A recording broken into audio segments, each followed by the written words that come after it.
Brace yourselves, people, there is a lot to cover in this video. All of these cards need to be discussed because this is the single largest rotation in the history of the TCG. Hey guys, this is GamerCow, welcome to another Pokemon Trade Card Game History video. This time we're going over the impact of the emergency rotation in 2011. This actually happened one set early, and I don't think they intended on rotating this many sets based on the mantra that we saw in the 2010 rotation. So yeah, stuff happened. We're gonna have to talk about the rule changes and stuff that Black and White brings in, because that is our next set that we'll be doing. And yeah, it kind of broke the game, and it's mostly because of one card. It's this asshole that we will have to get into just why. You know, I don't necessarily have like the whole in-depth tutorial thing for it. I'm pretty sure Jaywitz actually did one way back in the day about how Sabeldonk actually works and whatnot. So yeah, there is that. But we have a lot of sets to go over. 7 sets rotate.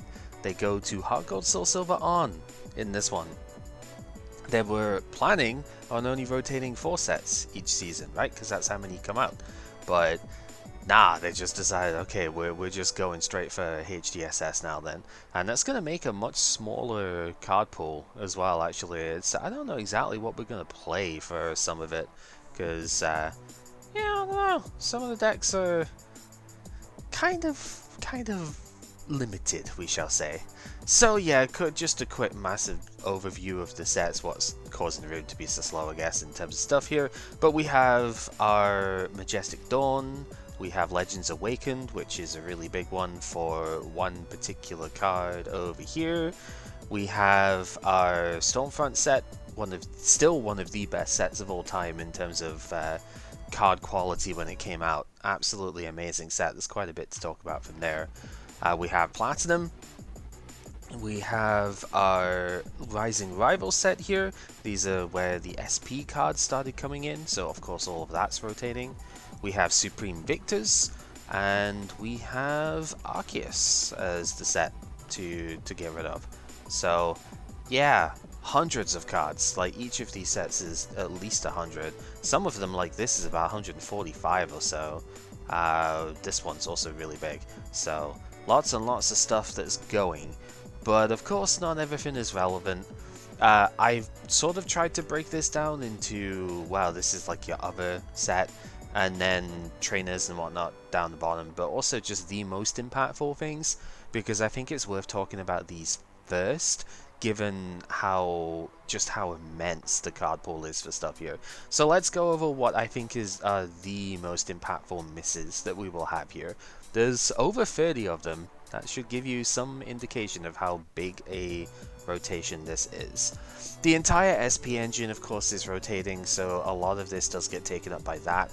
Independently of that, though, Crobat is incredibly powerful, being able to bench it and then put a damage counter anywhere. Of course, we lose Poketurn, that's a big enabler for that, especially with Junk Arm, but we also do have access to Seeker that would benefit this as well. So yeah, a couple of really big bits there. Luxray equally is also a bit more of a universal one than just the rest of the SP engine, because this is a guaranteed gust. Spoilers, we are getting that back in a dangerous way in Gen 5, but even before that, this is still very impactful, because it's also a lightning weakness hitter as well, so yeah, there is that. The Garchomp is a very good bench sniper that has been kind of ridiculous for a while now, so yeah, kind of glad to see it go, but at the same time, it's going to leave a bit of a void, so we'll have to keep that in mind. The other stuff from the SP engine, of course, Pocus Power Spray is really crazy as well. This is the only time we get to see like a hand trap or any form of trap really in the Pokemon TCG, because it's all about basically your opponent plays and then you play, etc. This kind of changed that, and I think for the most part we did end up representing SP quite well, but tried to avoid it in future episodes and stuff as much as we could, just because we wanted to play with some other stuff. But keep in mind, all the way up until this rotation, SP decks were still amazing. Lux Chomp, Dialga Chomp was still topping basically everything, so yeah, you know, it was always good. And then of course SP Radar and Cyrus's Conspiracy should probably be in this bit as well. I'm not exactly sure how I missed that, but yeah, Cyrus's Conspiracy all the way down here is also, yeah, just dead gone, right? Search deck for a supporter, basic energy, and a trainer card with Team Galactus invention in its name. You could still, even if you didn't have the inventions, you could still get some good stuff out of that. So, yeah, that should be up here as well. Oh well, oops, whatever. Other Pokemon stuff that we're missing, Machamp, of course. Basics are going to see quite an uptick in Gen 5 in general, but some of the early game ones are still very, very powerful. Reshiram and Zekrom are good examples.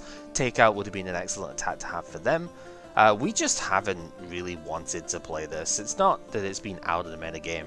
Gengar does make its life hard, but we kind of just didn't feel like it, to be honest with you. We wanted to play some of the other stuff, so yeah. Magnemite, this might seem funny to see this and not a Magnezone in the most important bits, but it's because of the magnet here. Magnezone Prime is a huge player in the Worlds format and into 2012 for the opening segments of it, because yeah, Draw Until 6 is a good thing, and it's got energy acceleration partners coming out as well that just make it insane.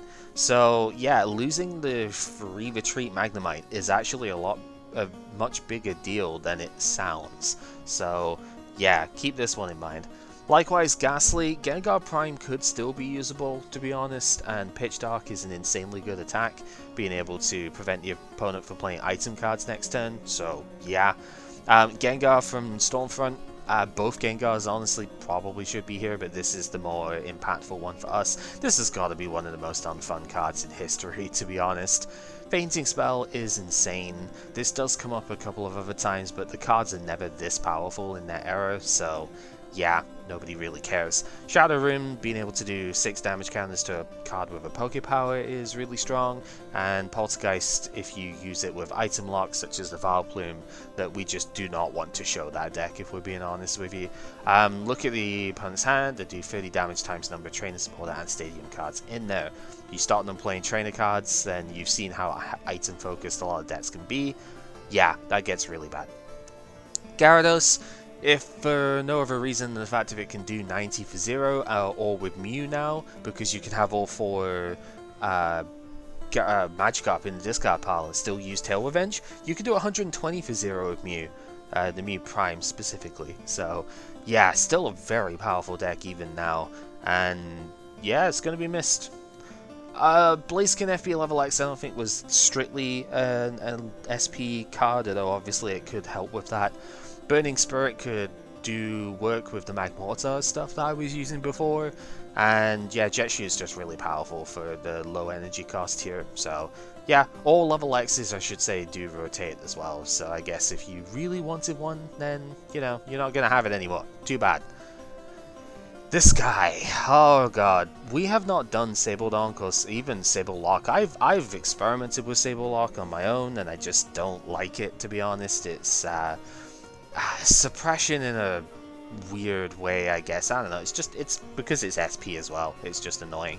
But this with Expert Belt, with plus powers, with the Crobat, with all of the stuff, and with the rule changes, meaning we could now play items and whatnot coming into Gen 5, spoilers. Yeah, this guy donks like no other, and with Seeker in the format too, even your bench is not safe, right? You bench a dude, and oh look, Seeker gets rid of it. So yeah, this guy is stupid for donks when you don't have any restrictions going first, because he makes you go first. It's one of the only 2 cards in the history of the game that does that. Impersonator is also just really good in general, like being able to use a collector or something immediately, or some of the other stuff that we will see in this missing bit as well. Yeah, very, very good. Flygon, still super strong as well, even though it is a stage 2. We definitely saw too much of this, to be honest, but it is generically just very good, so I can see why. Any basic energy that's attached to Flygon that is the same type as your active gives that active 0 retreat. So yeah, Sand Wall also basically prevents you playing stadium cards, because if you do, then the opponent's Flygon is just going to agility itself and be really annoying, and Power Swing can do 110 for 3 colors energy. With DC in format, that is super good. Zero Retreat on the Flygon too, just insane. I'm putting Regice here because discard synergy can often be quite nice, especially with some of the stuff that we're going to be getting into in Gen 5. Just being able to discard and accelerate energy from the discard is a good example, but being able to, yeah, just thin your deck out of the stuff, or thin your hand out so you can get more cards into your hand from deck, etc. Powers up your draw cards and whatnot is really good. Also, going into a more basic heavy format, even more so, would be very good for Regice that can force the opponent to switch. So yeah. Infernape, for a similar sort of reason, forces the opponent to switch here, but Fire Spin is also just strong, and when we get access to Emboar, being able to accelerate from hand to this, doing the consistent damage every turn, and it's got no retreat, it's nice, there's some good stuff with it. Part of the SP engine in Bronzong here, this lets you move energy from your SP Pokemon to the other ones. Just energy switch on a body is solid, especially when there's access to Poketurn in there as well. So yeah, Spiritomb is a huge one. This honestly has been stifling the format quite a bit. This and, well, it's anti-SP, but like to have to play this to survive against SP has been kind of annoying. Darkness Grace for no energy lets you evolve one of your Pokemon and put a damage counter on the Spiritomb, but it's mostly about Keystone Seal as well. Letting you block item cards from both players so long as it is active is really, really irritating. Uxie is the other huge one that we miss here. Setup has just been ridiculous the whole time. It's been played a lot more, even though it was being already played quite a lot. It's been played even more after the rotation of Claydol, but yeah, this sort of power is just ridiculous, and Psychic Restore is so good too. This is a precursor to how strong Shaman EX is going to be, which is a strictly nerfed version of this, but because of the way the game goes by the time Shaman gets out, woof is all I can say. It gets so powerful. Likewise, the level X was played sometimes. Zenblade was good against the Psychic weak stuff, and Double Colorless enables that quite well, and Trade-Off lets you go ahead and just cycle through the deck a little bit faster as well, so definitely nice there. Likewise, Azelf, we technically have a pseudo replacement for this thing in the form of Rotom, which lets you once per turn swap a card from your prizes with the top of the deck. It's a completely different functionality, but we could still use it for the same sort of thing if we know we have some bad prizes. But Time Walk lets you look at all of your prize cards and then take a Pokemon out of there, switch it with a card in your hand. So yeah, not only do you get knowledge about what all of your prizes are, you get to go ahead and just swap stuff out. It is really, really nice. So get a Pokemon that you need out of there. We just don't have that anymore, so tech lines might be a little bit harder to come by. Dialga, separate from the SP stuff because Deafen is ridiculous. Obviously it benefits very highly from something like Energy Gain, being able to do Deafen for 1 energy at like turn 1 of the game going second. Very strong. But it's mostly, like, it could be self-sufficient. This thing did run Expert Belt and whatnot sometimes as well, so yeah. Likewise, the level X, really good at blocking Pokebodies, but abilities do not count as Pokebodies, so that would be a bit weaker now. It's just bigger, and it's got a bigger attack as well, so yeah, both of these deserve some mention. Likewise, the Palkia, we have used both ends of Palkia before here. Splashing Turn and Pearl Breath is pretty strong on the regular one, especially with Energy Gain. Being able to turn that into a 1 energy 20 switch is not too bad. Pearl Breath is good for spread damage, and the Palkia G level X is really good for a bunch of decks, to be honest, but especially Lost World. I don't think it's the last time we're going to see that before we move on. Lost Cyclone can be very, very strong, but cards in your coming into play powers can get Lost Zone, so you don't have to worry about them getting forced in. It can make the opponent have some difficult decisions if they don't have a ton of Uxies and whatnot on their bench. And Hydro Shot is actually not terrible. You could use this with Feraligatr or even the Floatzel Blastoise stuff if you wanted to. So yeah, not too bad. Trainer cards, Luxury Ball. I still argue this is the best Pokemon search of all time. There are definitely cases where Ultra Ball can be argued as to be better.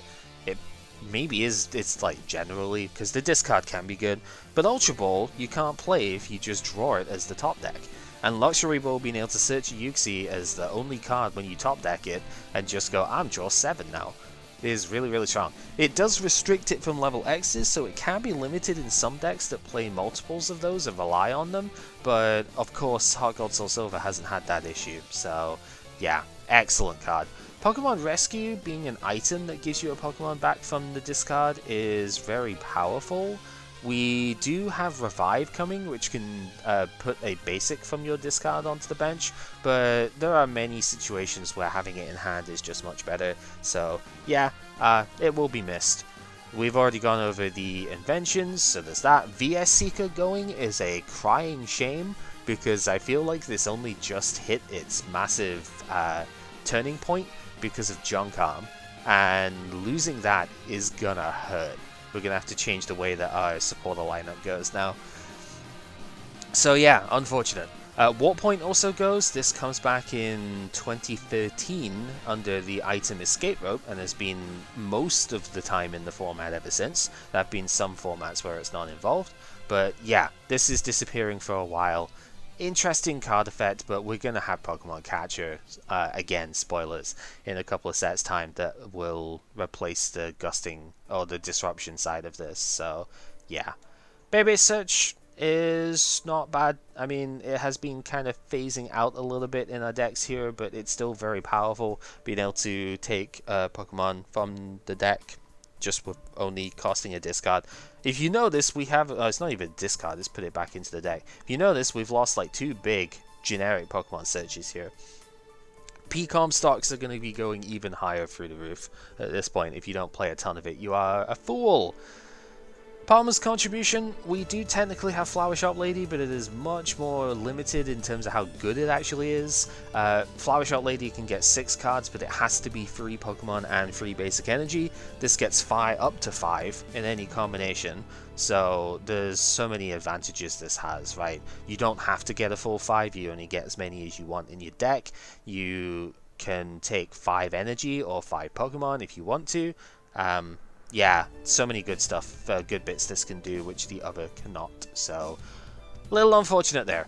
Broken Time Space also absolutely gigantic for the format, especially because effectively Rare Candy rotates. It doesn't actually, but the effect of Rare Candy becomes what it is nowadays, where you cannot use it on the first turn or on the turn a Pokemon comes into play. I'm sure people are going to get confused about that, but we will keep that in mind as we go. Yeah, being able to evolve the turn you play a card is obviously ridiculous. It is literally in the name that it is broken, and yeah, we're gonna miss it. And then Expert Belt is the other one here. Surprise breakout in a way, like we're going back to a single price format unless we play Legend Pokemon. Pokemon this attached to gains 20 HP and your attacks do 20 more damage to the opponent's active, and when that Pokemon gets KO'd, the opponent takes an extra price. It's an item, technically. You can recover it with Junk Arms, so you don't even have to play that many of them nowadays. Very, very strong card. The extra HP as well as the damage is what really puts this over the edge. And we're not going to have it anymore, so oh well. Yep, energy gain for the SP stuff we noted. Call energy finally goes as well. I've always been lukewarm on this one. Like, I understand how powerful it is, and I really do kind of wish that I could use it more. But at the same time, if you don't lead with it, right? And then we've had Collector and Roseanne as well. I felt like it has been difficult to justify the colorless, single colorless cost in a lot of decks, but when you get to use it, oh dear god is it good. So yeah, nice card to have. And then Cyclone or Warp Energies also go. Cyclone Energy lets you gust the opponent, like they do get to choose what comes in, but it gusts the opponent so your Sableye and stuff like that wouldn't be able to item lock you anymore. And then Warp Energy lets you switch, which is quite nice in the decks that actually want to level X and stuff as well. So yeah. That is just what I think is the most impactful here. We have a lot of stuff to go over out of the rest of this, so I'm going to try and be as quick as I can with it here. Let's just go over stuff in brief detail here. Charizard is its own deck with which we will hopefully see before the end of the format. Lets you do more damage every fire Pokemon on your bench, and Ninetales is a deck. You've got Typhlosion is acceleration, Ninetales is energy draw, so like yeah, this deck runs pretty well. Charizard G I liked more at the time because it does 150 guaranteed, which was really fun. Being able to do one-shot numbers is great, so yeah. Blastoise was more with the Delcatty that we'll see later on, but it did let you do a bunch of acceleration, and double launcher was quite nice when it came out, so yeah, not too bad. Raichu level X, because Pachirisu and Raichu Prime stay in format, the level X would be quite nice to have in order to do snipe damage and then Mega Thunderbolt. We don't get access to that anymore. Raichu GL was pretty solid in the spread deck I played with Gallade FB and Ampharos, both of which we'll see later on. Being able to lock the opponent's powers and also spread damage around was pretty good. Nidoqueen, you would think this would be a metagame one, but Superior comes out in the next set, which does exactly the same thing as Nidoqueen did. So, yeah, I mean, the attacks are solid and probably better than Superior's overall. But, yeah, we get a replacement for this immediately, so that's why it's not a metagame one. This Vulpix might sound funny to have a Vulpix in here instead of the Ninetales, but Ninetales doesn't rotate. And this Vulpix is easily the best one you could use with Ninetales. With Ninetales, because it lets you search for 2 fire energy at the end of your turn, so that's obviously good. Alakazam, another SP focused thing, it damage swaps around your SP stuff, so you could use like a Blissey or Poketurns and stuff more effectively. Magnezone takes a fairly big hit, there's like 4 of them that go. The 120 damage here, maybe not as important now because we do have the Prime, but still, this was the big damage dealer for a while. This one searches out Metal or Lightning Pokemon from the deck once per turn, so that lets you get into your zones and keep going from there, so that's a bit of a miss. This one lets you accelerate Lightning or Metal energy, including Special Metal, from the discard to your active. This would be really good if we had it in Black-White, actually, because there's a Culling in that set that lets you transfer energy around. So, yeah, that one's going to be missed, and then the level X is just that electric trance, so it lets you move those lightning and metal energy as often as you want around your board, and Cyber Shock is guaranteed paralysis if you discard 2, which works with the acceleration, so yeah. The other 2 Gengars are here. Curse Gar actually was the main sort of variant by the end of the format stuff, even though I still think the Stormfront one is generally stronger. Curse is a ridiculous, just a ridiculous power, so it makes sense. And then the level X also goes. This could have been pretty good with Gengar Prime, because if you spread damage around and KO like 2 free Pokemon in the same turn, then this combines with the Gengar Prime's body to Lost Zone all of those Pokemon, so yeah. Executor is a very meme card, but it's there because Psychic Strategy is disgusting if you can make the opponent shuffle draw to 0, especially when we don't have Claydol, so this may have one last resurgence, I don't know. Viperia level X, only the level X because it synergizes with Mew Prime. If you can use this stage 2 level X's attack that costs 0 energy for, a basic Pokemon, then it's suddenly a lot better, and it's actually its own deck. I don't know if we'll see it, but who knows. Kingdra Prime is still around, and it suffers against the fire types, which are actually pretty good at this time. I know it's ironic, but it only does 20 damage for if there's a fire Pokemon in your opponent's side of the field, and Kingdra regular kind of solves that from Legends Awakened, so yeah, bit of a shame. This Cypher, 70 HP, 0 retreat, that's the main thing, it's the best one you can play because of that. There is a Scizor that does like 80 damage for 1 if the opponent's got special energy on them, kind of outclassed by the Prime, but historically still decent. And Scizor, the Grass type one of the only, if not the only Grass type Scizor we ever get. This is still pretty solid. If you don't have any Poke Powers in play, which abilities would not count as, then you do 70 for 2. Not too bad, and also you can buff the HP of this as well, and it ends up being pretty solid. So yeah, good card. Magmortar, because of the Leafeon deck, if you bench this, you burn Confuse, so gives you extra status stuff, which is really good. Ditto, it's the same as Fossil Ditto, but it doesn't make your energy rainbow, but it still lets you copy the opponent's stuff, basically. Lets you copy the opponent's HP and their attacks, so that's pretty solid, especially with like Bolt Strike and stuff coming in soon, Blue Flare, that kind of thing. So yeah, it would have been good. Historically, Leafeon was really nice in the old Leafeon Magmortar deck. Bind Down is a crazy good attack for stopping the opponent from playing super well, and Energy Forcing is just attach a basic energy, or any energy really, from your hand to one of your Pokemon once per turn. Probably one of the best energy accelerant abilities that we've ever seen, outside of like Archeops, I suppose, nowadays. PZ was supposedly its own deck. We never quite managed to make it work, but it lets you do more damage for every technical machine that's on. We'll get to those down the bottom. And yeah, it does a lot of damage for a DCE. That's about the main thing. Speaking of, the SP version lets you recover tool cards and shuffle them back into the deck. Not too bad. There's a supporter that you could search for tools with, so yeah, that's reasonable enough in some decks. Zapdos, you could have put all of the legendary birds on here, to be honest. I just think Zapdos is the most generically applicable here, because if you flip heads on this thing, you put a damage counter on each of the opponent's Pokemon when you bench it. And, well, Seeker could be potentially anti-synergistic with it, but if you can reuse this power, then it's going to be very strong. So yeah.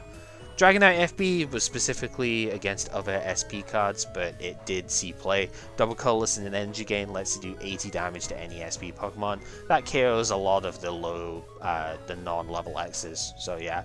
And he's a chunky boy, so there we go.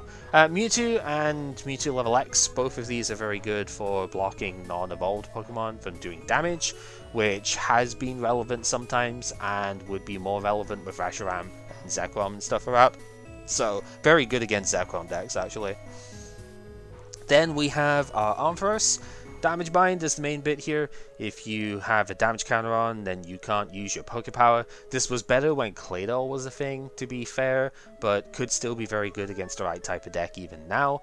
Ambipom, Sai ended up using this really well. Snap Attack, it was mostly used as a Garchomp check, to be honest, but it ended up being just really good as a donk tool as well. 60 for 1 DCE if the opponent doesn't have any energy cards attached to their active. Yeah, strong card. Honchkrow is something that the Sableye deck used, although we never really played it because it's dumb. Darkness Restore forces the opponent to Poke Flute one of their Pokemon from the discard back onto their bench. So, yeah, really strong effect, especially with Riot, that lets you do bonus damage for every Pokemon that's not evolved in play. The other Honchkrow for SP was also kind of nice, searching for 2 in any combination of stadiums or trainers with Team Galactic's invention in the name, so yeah, that works out quite well. Target attack was also quite nice with Crobat. Mismagius, some point was reasonable. Crash Chant with a lot of the unknown tools especially. Also you could just discard Expert Belts and Energy Gains and things like that. 80 for 0, pretty solid, so yeah, just very low HP and whatnot. Unknown Q was a fairly big miss, especially because Smeargle tended, and like Spiritomb at the time, but now it would be Smeargle, would enjoy this a lot. If Unknown Q was attached to a Pokemon as a tool, then you could make them pay 1 less to retreat, which is really good. Gliscor and Gliscor level X, these are both status inflicting sort of things here. Burning Poison lets you, as it says, burn or poison, but then you get to return the Gliscor to the hand, so it's an inbuilt Seeker effect, which is really good. Especially because the Gliscor level X poisons and paralyzes the opponent's active when you level up into it. So very, very good there. Weavile mostly for the SP decks, but it did do a bunch of damage for them. Weavile Honchkrow was basically the best deck in Platinum, so that was great. The Blaziken FB itself deserves some mention because Luring Flame is really solid. Switch the opponent's active and burn the new thing that comes in is pretty good. Mightyena, historically, there was a little bit of time where this was useful when SP first came out. Because of the Skuntank, we'll see later on. This was useful in an SP deck, potentially, as a way to beat Mewtwo. So that's kind of neat. Both the Gallade and the Level X kind of deserve some play here. Chop Up on the Gallade lets you synergize with Blade Storm from the Level X, where you just spread damage to the opponent's bench. Aimed Cut was the finishing move, where you just did more damage for every damage counter on the opponent, so that was pretty cool. Shedinja wouldn't see as much play with abilities replacing powers and bodies, but again, historically, sometimes this came in where just some decks did not really have a reliable out to this, so yeah, it just prevented effective attacks including damage if you had a power or a body on you. So yeah, Delcatty was the way that you worked with Blastoise.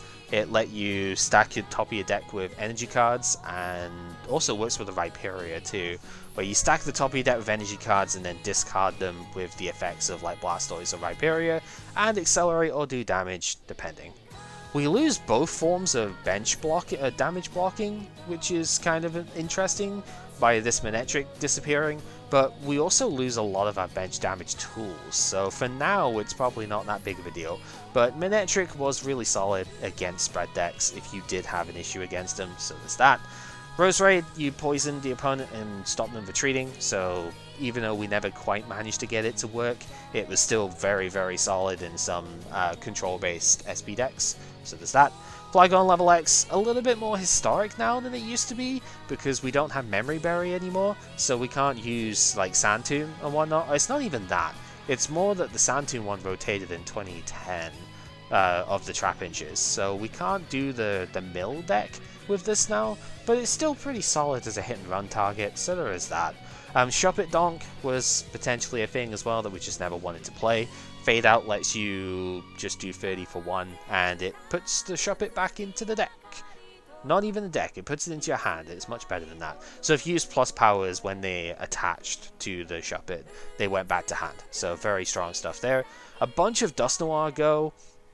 In fact, every Dusknoir goes. Not really going to go over them too much, but depending on what you wanted to do, they did very nice feature stuff on here as well. Night Spin in particular was quite nice for stopping low energy decks that were rampant in Gen 4 from doing their thing.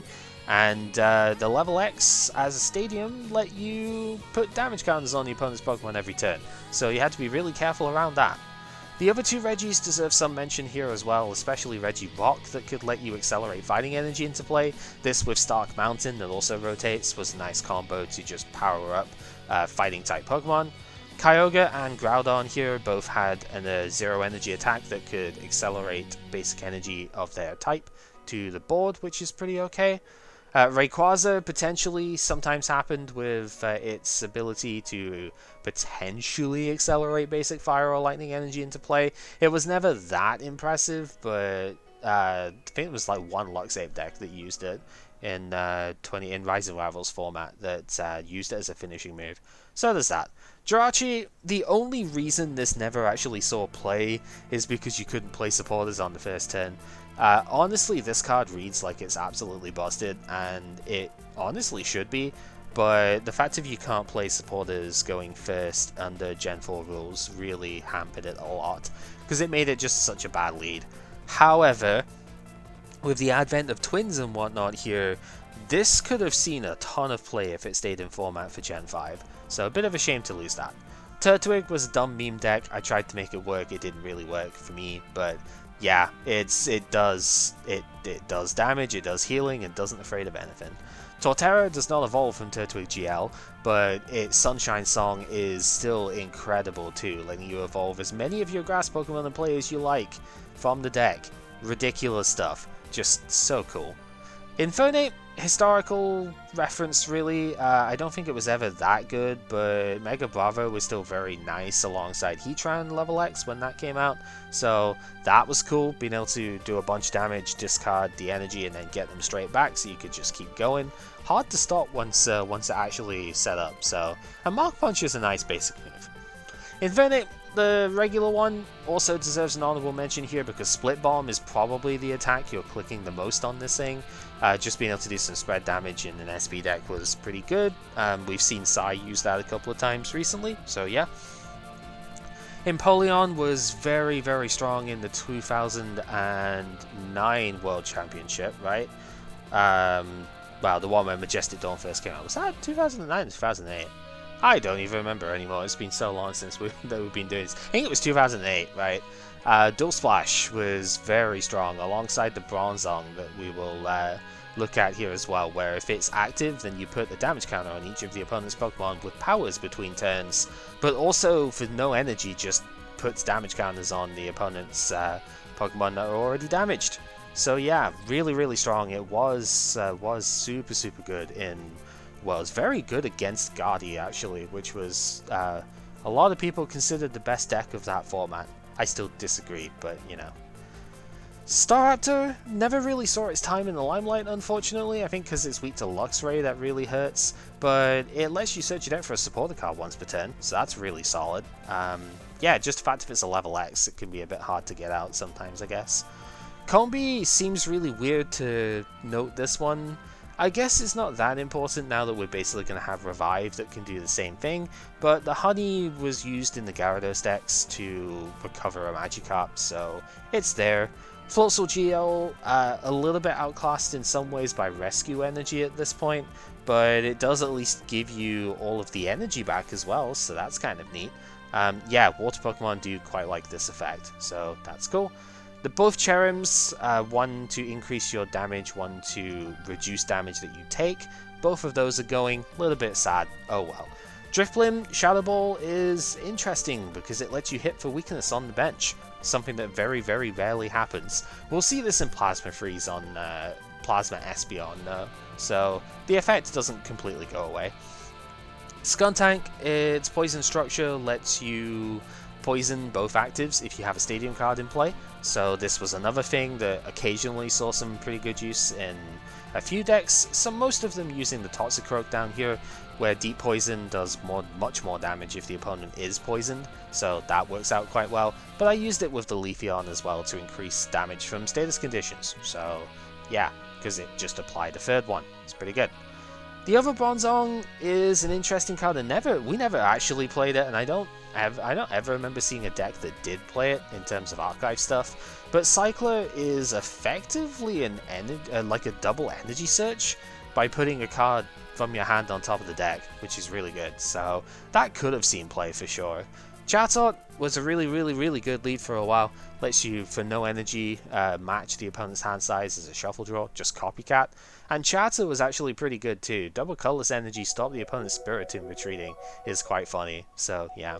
The other Chatot was mostly used in disruption decks that we just didn't end up playing because stuff like Stuff like Sableye ended up being really annoying and yeah, just not worth playing.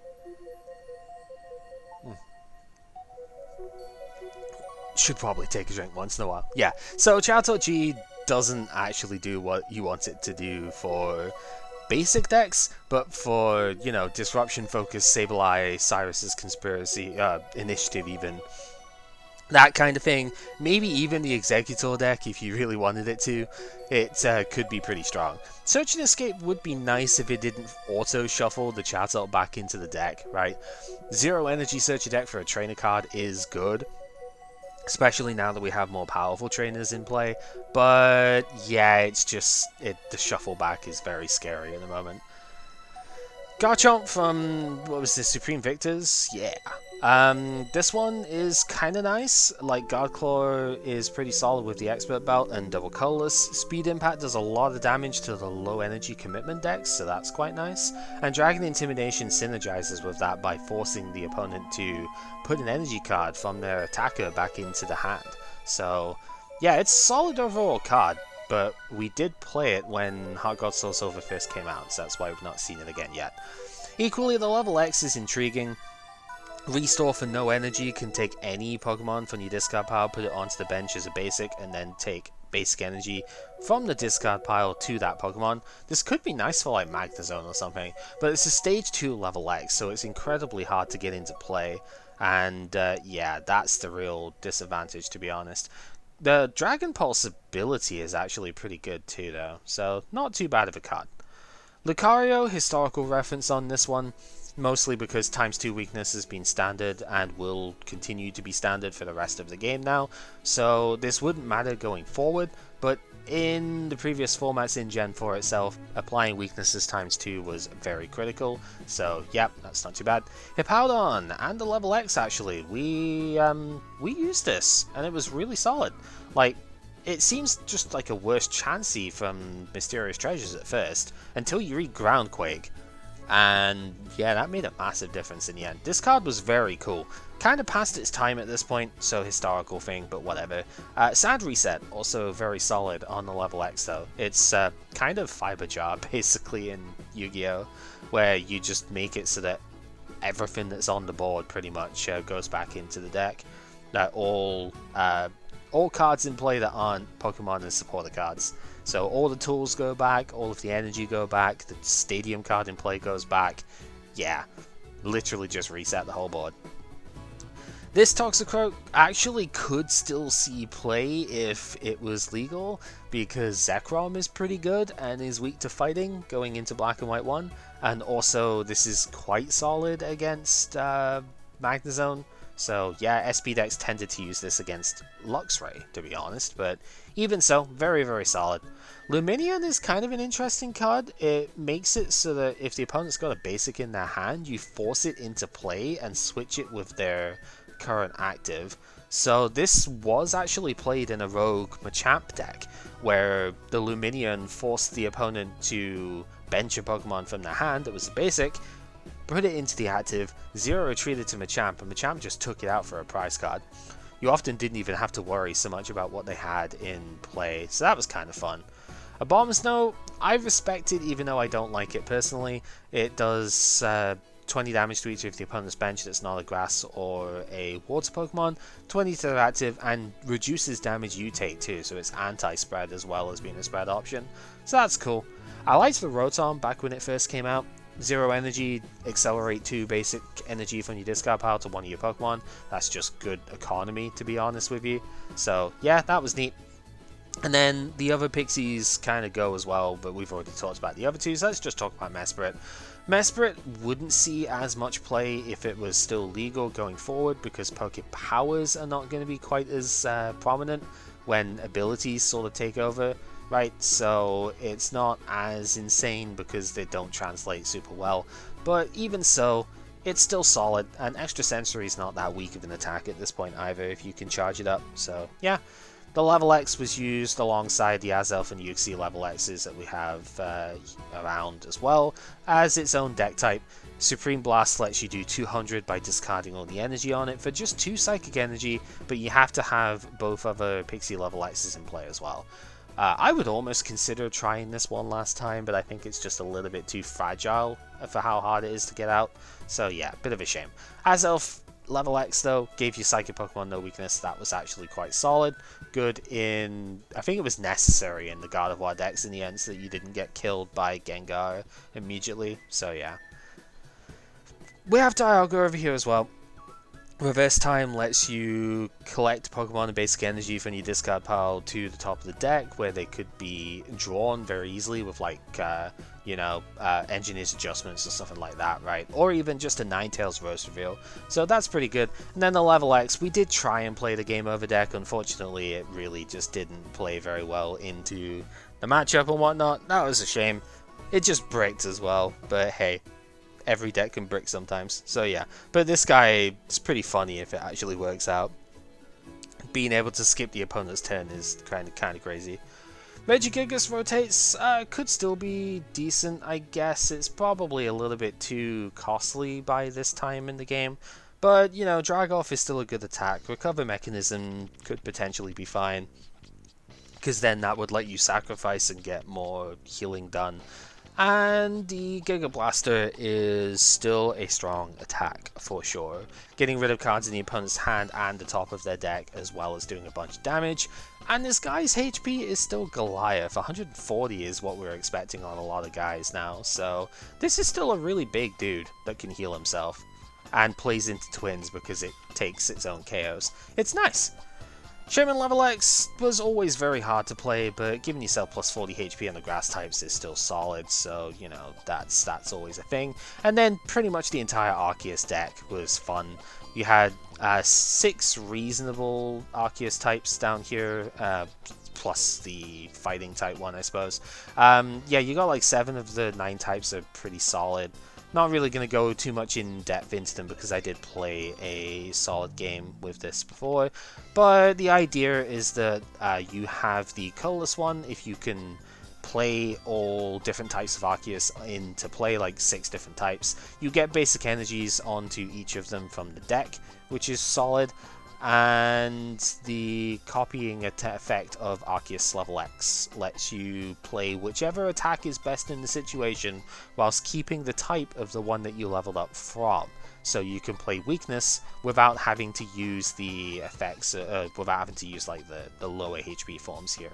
So yeah, and also this is the only time we get to see the Arceus rule, as it's called, where you can break the 4 of limit of a card in your deck. So yeah, you get to play as many of these Pokemon in your deck as you want, even though they all have the same name.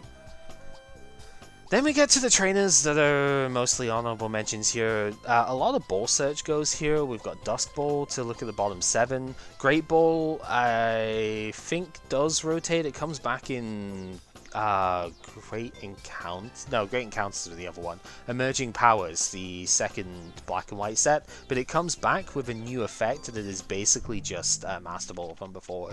So this is the last time that we'll see this until Nest Ball comes in. We also lose Poke Radar as kind of Pokemon Search, I guess. It's kind of like a ball card, just under a different name. So yeah, that's a thing. Premier Ball would be phased out because level X's aren't getting printed anymore, but it's still very good for those decks anyway. And Quick Ball is, yeah, just what it says. It's quick. It's search, kind of search. It doesn't actually give you the guaranteed target, but if you just don't play many Pokemon in the first place, you're probably going to hit what you want. So yeah, a lot of item-based searches going. We do still have Dual Ball, which is good, and Pokemon Communication is going to be pretty big, so those will obviously help a lot. Energy Pickup is going. I always liked this card. This is the sort of coin flip card I can get behind rather than Pokemon Reversal or Crushing Hammer, stuff like that. I like this sort of one where you just get a basic energy from the discard pile. If you flip heads, put it on one of your Pokemon. We might see this used once more. We'll see if I play like Raichu or something. Level Max, same sort of thing as Premier Ball in terms of relevance here, but this was used in the AMU deck and in Pika's Game Over deck, where you search your deck for a Pokemon that levels up and puts it onto that Pokemon. Doesn't matter if it's active or otherwise, so solid card there. We're losing all of these twofers, where you play 2 of the same card at the same time and get an extra effect out of it, or a better effect out of it. So we've got Pokeblower that was a Gust of Wind, which Catcher is going to replace that, so this one's like the least impactful now. Pokedrawer was a double computer search, which was actually absolutely insane, and Pokehealer was a remove 8 damage counters and heal all special conditions from one of your active. So yeah, this one was the least impactful historically. Pokedrawer was clearly the best one, but yeah, we're losing these as well. Junkarm would have made these pretty solid, to be honest. It's just hard to fit them in when Spiritomb and Vileplume are around, but oh well. Dig Tools continue. Pokedex Handy even. Pokegear is still in format, but Pokedex Handy will not be. This is your Uxie level X as a item card. Could be useful for deep draw. Supporter-wise, Aaron's Collection goes. This is historic at this point because SP decks obviously going means this is kind of bad. But yeah, the energy combination thing was quite nice. Energy Retrieval is in black and white base though, and it doesn't require a discard, so we'll get the good part of this effect as an item now. Symbiote's Feelings is quite nice. Like, Shuffle Draw 4 is bad but by yourself, right? You want to do that to the opponent as well with Judge. However, if you suffered a KO last turn, it's Shuffle Draw 8. And Twins will largely outclass that, but Twins doesn't necessarily work every time that this does, right? If you're an aggressive deck going ahead on prizes and you just happen to have something KO because eventually it's going to happen, right? Shuffle Draw 8 is really, really strong, so yeah. Mentioned Cyrus before, but the other Cyrus card is also rotating here, probably for the best, even though we can't loop it now. Flip 2 coins if either are heads, look at the opponent's hand, choose one card in there for each heads and bottom deck it. Very irritating card.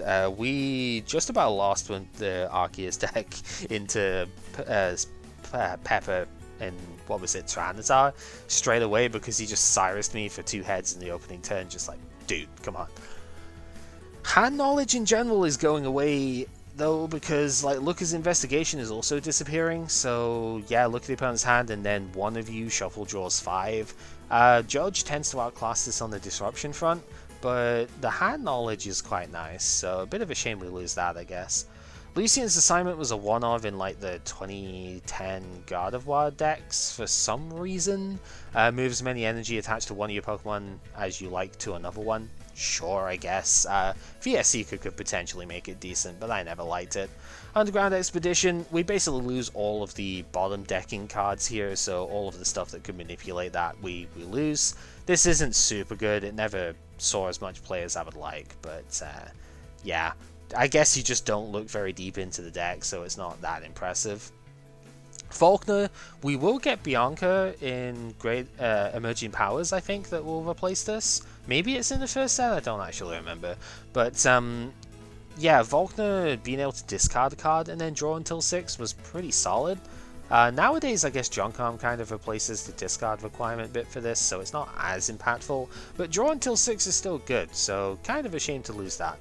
Stadium cards, a lot of these go, even though they didn't see a lot of play again because of Flygon. Dawn Stadium, if you attach an energy to a grass or water Pokemon, you heal 10 and all special conditions from it, so that could be good for getting rid of Gliscors and stuff like that. Galactic HQ, if you evolve a Pokemon, you put 2 damage counters on that Pokemon. Would have been a good card for SP, but again, Flygon kind of ruined a lot of stuff that way. Miasma Valley, if you put a non-grass or psychic basic down from the hand to the bench, you put 2 damage counters on that Pokemon. Unfortunately, Yuxi and later Baltoy were both psychic and were like the most played consistency basics and stuff, and Crobat didn't get affected either, so this didn't really get too much use. Contest Hall is interesting. If you flip heads and your bench isn't full, you get to search your deck for a basic Pokemon, put it onto bench, and then get a tool card from the deck as well. Like the only way of getting a tool card into play when Vileplume in play as well. So that's kind of cool, but it's on a coin toss, so nobody ever played it. Stone Point Temple, non-evolved Pokemon gain plus 20 HP. This includes Pokemon Legend because they don't count as evolved Pokemon, so sure, that's fun. Stark Mountain was a really good moving tool, especially with something like Typhlosion back in the day. Players can choose a fire or fighting energy from one of their Pokemon and move it to another one of their fire or fighting Pokemon specifically. So yeah, use it to move energy off of Regirock to Donphan, for example. Very strong. Sunny Shore gave your lightning Pokemon no weakness and ignored resistance. Lightning resistance is not that big of a thing past Donphan, really, but the no weakness thing obviously helped because basically every lightning Pokemon is weak to fighting, so yeah. Bench Shield, like I said, we lose this with alongside Manectric, so no way of blocking Snipe damage at this point, but our biggest offenders for Snipe damage do also rotate, so I guess there's that. Memory Berry could be sometimes useful. I think Donphan can still copy Flail, so could have been nice to have had that around. The technical machines were very good when they first came out, otherwise they didn't see a lot of play after that, but Evoluta was really good in the set that it came out. Just being able to do Spiritom's attack, but for any Pokemon that you have, is very solid. Then Devoluta being Devolution Beam. We have Jirachi's Time Hollow that will do that now. And then lastly, the special energy. There's SP energy, which obviously only works for the SP Pokemon, but a Prism energy or Rainbow energy, multi, whatever you want to call it, Rainbow style energy for SP Pokemon specifically. Some of the SP decks could really use that, and it was very nice. And finally, Upper Energy, historical reference for this one, because obviously Double Colorless Energy completely outclasses it, but if you are behind on prizes and you're not a level X, Upper Energy was a double colorless, and in its time, it was the only multi-based energy that we had. So yeah, it was very important for when it came out. And that is a relatively comprehensive look on pretty much all of the important stuff that we're losing. Like I said, this is a huge rotation. If you think about it from the 2010 rotation, from like Diamond and Pearl base to Great Encounters, there were like maybe 8 to 10 cards that were truly impactful in that format that got rotated. You could argue quite a few of these might still be impactful in the black and white on format if we still had them. But even then, like, I think all of this is like key infrastructure in terms of deck construction, and it's gonna be kind of wild thinking how do we go from here. We basically lose like all of our initial draw and a lot of our support engine stuff. I think Smeargle is probably going to be relatively big. Clef is going to be huge, which means Tyrogue is going to end up coming into play. And yeah, a lot of our early game is gone. A lot of our draw power in the mid game is gone because we don't have Yuxi anymore. Magnezone Prime is going to be huge, just to try and draw cards all the time. And yeah, there's so many decks here, so many trainers going as well. It's going to be a huge shakeup, and I'm curious to see how we'll adapt. I have never played the early sets of Black and White, but from the little bit that I've seen, at least the first couple really don't inspire me in terms of what Pokemon are in there, with just like a couple of exceptions. So I'm curious to see where it goes, and I hope you will join us along with that as well once we get there. So thank you for listening in. Hopefully you found this interesting enough. And until next time, take care everyone.